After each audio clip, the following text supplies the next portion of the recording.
Hi, ఈరోజు నేను పల్లీ చట్నీ చేస్తున్నా. దోశలకి ముందుగా పల్లీలు వేంపి పెట్టుకోవాలి. తర్వాత పచ్చిమిర్చి, కొబ్బెర, కరివేపాకు, మునగాకు, జీలకర్ర, ఉప్పు ఇవన్నీ వేంపి పెట్టుకోవాలి.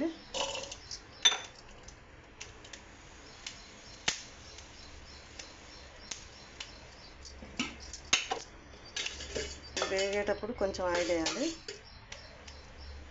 పచ్చి వాసన రాకుండా ఉంటుంది.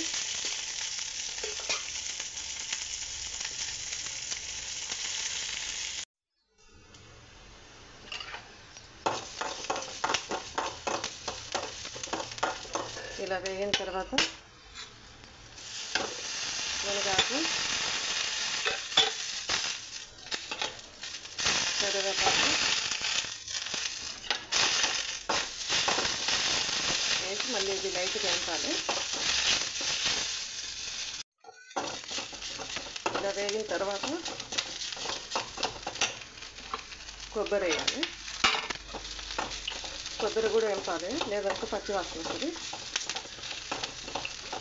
మునగాకు, కరివేపాకు చాలా మంచిది హెల్త్కి. నేను ఎక్కువ మునగాకు, కరివేపాకే వాడతా కర్రీస్కి. కరివేపాకు లేదంటే మునగాకు కూడా వాడచ్చు.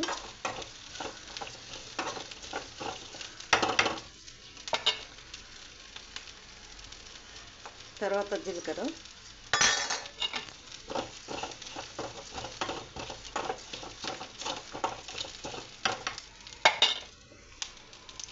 నెక్స్ట్ సాల్ట్,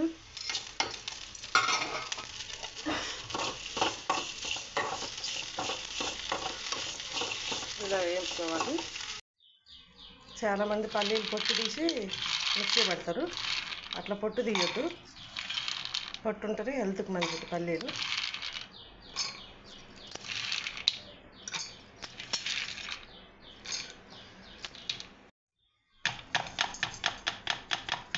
తర్వాత పచ్చిమిర్చి, కరివేపాకు, కొబ్బరి వేంపిన కదా దీంట్లో వేసుకోవాలి. మిక్సీ పట్టాలి. ఇప్పుడు ఇది లైట్గా కొంచెం చింతపండు వేయాలి, మిక్సీ పట్టాలి. ఇది ఫైనల్లీ కొబ్బరి పల్లి చట్నీ రెడీ.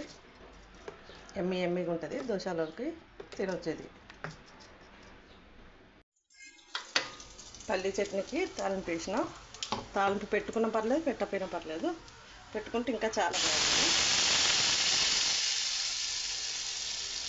Okay bye. మరి పల్లి చట్నీ రెడీ.